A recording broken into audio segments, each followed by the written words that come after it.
A volcano in the middle of Los Angeles, lava flooding the streets, fire falling from the sky, and thousands of people trapped with nowhere to go. Sounds impossible, right? But this is exactly what happens in this story. And the worst part? No one saw it coming. So how did this disaster even begin? Let's go back to the start. Los Angeles, 1997. The city wakes up like any other day. Roads are packed, people head to work, and nothing seems unusual. Inside one home, Mike Rourke tries to manage a normal morning with his teenage daughter, Kelly. Since the divorce, things between them have been rough. Kelly is moody, Mike is trying his best, and even breakfast feels tense. They are supposed to leave for a trip that day, which Mike hopes might help repair things. He wants it to help. But before they leave, the day changes. A sudden earthquake hits Los Angeles. It is brief, but strong enough to rattle the city. At a hospital across town, Dr. Amy Barnes-Calder grips a patient's stretcher to keep control. The shaking ends, leaving everyone alert. Mike was meant to start vacation, yet work comes first. He drops the travel plan, has Kelly stay with a sitter, and heads to the Office of Emergency Management. His co-worker Emmett Reese says it looks minor, and there is no real reason for Mike to stay. On paper, the city seems fine. Mike is not satisfied. Checking reports, he finds trouble. A water main is broken, and gas service is failing in some areas. It is enough to know something below the city is off. At the Red Line subway extension, workers keep digging and joking about the quake, until a strange yellow cloud pours out of the tunnel. They panic and drag out one man, horribly burned. More workers are found with the same injuries. Mike arrives as people call it steam. That does not sit right with him. He pushes to stop subway traffic near the danger zone, but MTA Chairman Stan Olber refuses. He will not delay his rail project, insists there is no real threat, and keeps the tunnel work active. The bodies are examined, and Dr. Calder notices something unusual. The injuries do not match a normal steam accident, and even the smell says this is different. Whatever hit those workers was far worse than hot vapor from a pipe. Emmett shows up and tries to pull Mike away, saying this underground hazard is not really their department. Mike ignores him. He and his partner Gator Harris go below the streets to see it firsthand. In the sewer system, the air is hotter, breathing is harder, fumes fill the space, and every passing train makes the walls shudder. Gator spots dead rats, all burned. Then their rubber gloves start to soften and melt. A crack in the tunnel blasts out scorching gas. The passage fills with deadly heat, and Mike and Gator run before they get trapped. They barely make it out. Now, Mike has enough reason to lock the area down. Not long after, Olber brings in a geologist named Dr. Amy Barnes. She has warned Los Angeles is sitting on unstable ground, and she believes digging and blasting under the city is making it worse. Mike takes her to the site, and after checking readings, she gives an explanation that sounds impossible. Magma is moving underground, and a volcano may be forming beneath Los Angeles. To Mike, it sounds insane. Amy cannot fully prove it yet, so there is not enough hard evidence to convince everyone. Still, warning signs appear. In the park, a statue in a fountain slowly starts sinking, a clue the ground underneath is no longer stable. Later that night, Amy and her assistant Rachel go into storm drains near the earlier incident to take samples from the underground fracture that released the deadly gas. Deep inside, another earthquake hits, stronger than the first, and the power cuts out across Los Angeles. At home, Mike reacts instantly. He gets up, finds Kelly, and moves her to safety, while beneath the city, the threat keeps building. The second quake changes everything. Below the city, a late-night train is still moving through the tunnels when the shaking begins. The driver tries to stop, but rubble drops onto the track, and the train crashes straight into it. Passengers are thrown forward as the lights flicker out. Nearby, Amy and her assistant Rachel are underground, collecting evidence when the tunnel breaks apart. Rachel slips, dangling over a new gap. Amy grabs her, fighting to pull her back as smoke thickens and the heat rises. Then, disaster hits. A violent burst of scalding steam erupts from below and engulfs Rachel before Amy can save her. Amy is left helpless, forced to watch her die. When she reaches the surface, she sees another warning. The fountain water is boiling. Across Los Angeles, backup power comes online in hospitals and key buildings, but the rest of the city slides into chaos. Mike decides he cannot leave Kelly behind, so he takes her with him to the emergency management office. But the streets are already a disaster zone. Manholes across the city blast tall columns of steam. Traffic slows, then freezes. Smoke spreads. Small rocks start dropping from above, then become burning chunks of volcanic debris. Panic takes over.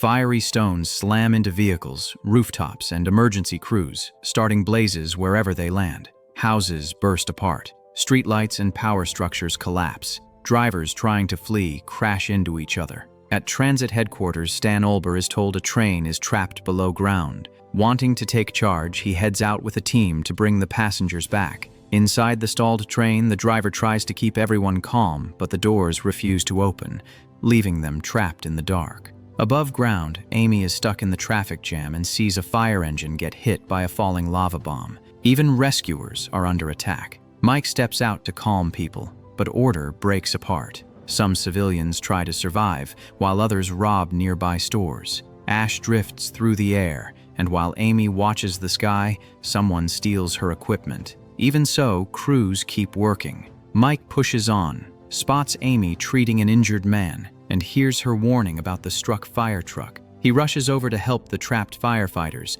then the ground starts growling again. Another earthquake hits. A nearby building shatters, spraying broken glass over everyone below. And in the middle of it, Amy's theory becomes reality. Near the La Brea tar pits, the earth bursts open, and a volcano tears its way out of Los Angeles. Lava surges onto Wilshire Boulevard like a river of fire. Cars are swallowed. Everything in its path ignites. It is out in the open, and everyone can see it. Kelly, terrified, gets out of the car and calls for her father. A falling lava rock lands close enough to set her clothes on fire. Mike runs to her, smothers the flames, and pulls her close. Now they are almost boxed in. With lava closing around them and no clear path left, Mike climbs onto the car with Kelly and jumps to solid ground just before the vehicle is overtaken and disappears beneath the molten flow. The lava keeps rolling forward, and quickly it reaches the overturned fire truck. One firefighter still tries to pull his trapped partner out, refusing to leave him behind. But there is no miracle.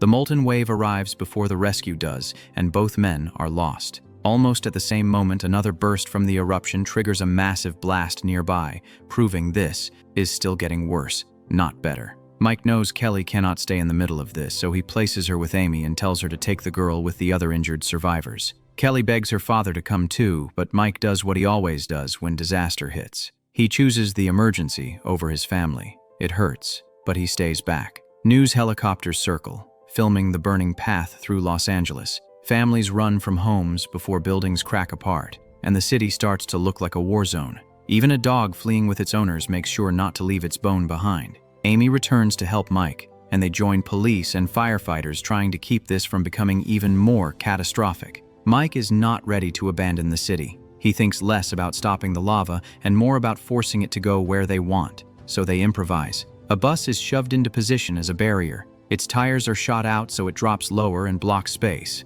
It is not pretty, but this disaster only allows plans like that. They spot an unconscious survivor too close to danger. Mike and Amy drag the person towards safety, but a burning tree crashes down and cuts off their route. Firefighters swing a ladder toward them, and with no other option, they load the injured person onto it and cling to the sides. As the ladder passes over the heat, the victim's legs catch fire. Everyone tries to put it out. Panic throws the ladder off balance, and it snaps, sending them crashing down. Somehow they land outside the lava zone, and firefighters rush in. After that, Amy sees it clearly. Maybe the city is beyond saving, and the focus should be getting people out. Mike refuses to surrender and keeps pushing for solutions. Soon the street fills with cops, road crews, firefighters, and city workers with jackhammers, smashing pavement and moving obstacles with one goal: reshape the streets before the lava chooses its own route. They are trying to steer the damage. Below them, the crisis spreads into the subway system.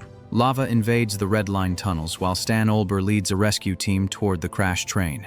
Inside, the passengers have passed out, but they are alive. The rescuers pull them out. Then Olber realizes the driver is missing. He turns back. He finds the driver unconscious and lifts him up, but the return is brutal. The heat is so extreme his shoes begin breaking down with each step. Behind him, lava reaches the train and starts melting it apart. Out of time, Olber throws the driver toward his team and sacrifices himself. Back on the street, Amy notices something that gives an answer. She grabs a basketball, sets it down, and watches it roll. The road is sloping, so the lava has a natural direction, and that direction leads toward a gas station. Crews try shifting abandoned cars and heavy objects into the street, hoping to nudge the lava off course, but scattered obstacles do not do enough. The flow is too strong. So Mike and Amy come up with a larger plan. At Wilshire and Fairfax, they build a trap. Concrete barriers, heavy debris, emergency vehicles, anything solid enough gets pushed into place to force the lava into one contained pocket instead of letting it spread.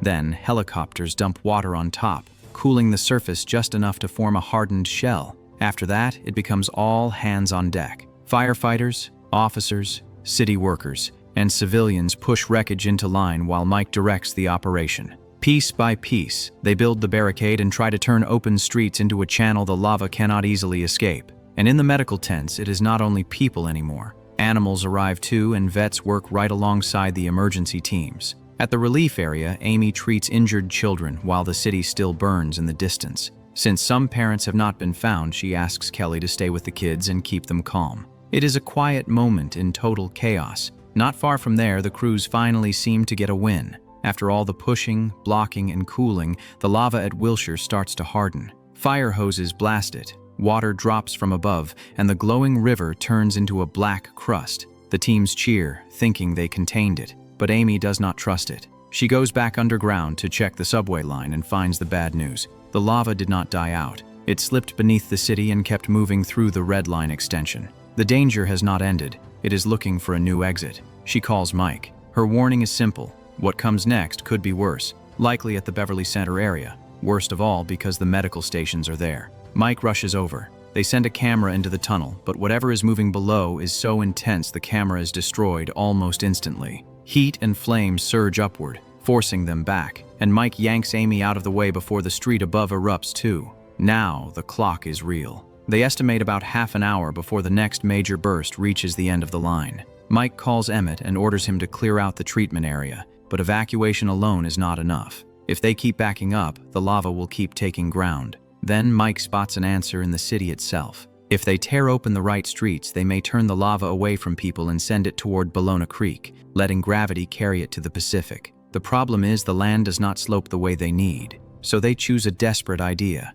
Bring down a 22-story condominium and use the collapse to reshape the path. It is an insane plan, but sane plans are gone. Mike tells Amy to find Kelly while demolition crews wire the area. Amy returns to the evacuees and learns Kelly is missing. She went off to help look for one of the lost boys. At the blast site, everything turns frantic. Minutes left. Gator and the others rush inside to place the final charges while the city keeps shaking. Then another violent tremor hits, and the new eruption starts sooner than expected. The ground bursts open before the team is ready. People run. The evacuation becomes a stampede. Some injured being moved from the tents are caught in the heat as the zone falls apart. Inside the building, one man gets pinned under a fallen support when the quake wrecks the structure. Gator tries to free him, but there is no time. The lava is almost there. He understands the choice. If he leaves, the last charge may never go off, so he stays. That is how Gator goes out, by choosing the mission over his own escape.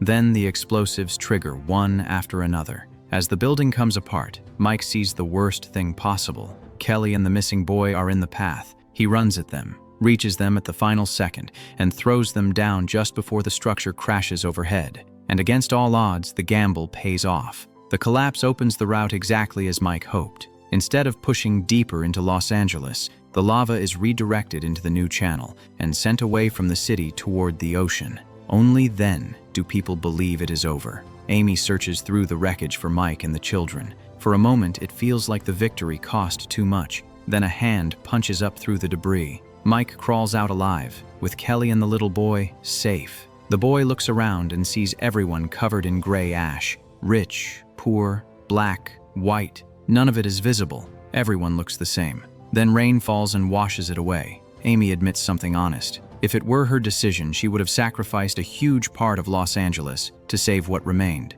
Mike did the opposite. He kept fighting for all of it, even when it looked impossible. And now she understands why that mattered. Then Emmett arrives with another crisis, another call for Mike to step in. This time, Mike turns it down. After spending the whole film choosing duty first, he finally chooses Kelly, and they take that vacation. In the end, Volcano is not the most realistic disaster movie, but it is still a fun, fast ride with high tension, big screen chaos, and a solid payoff for most viewers.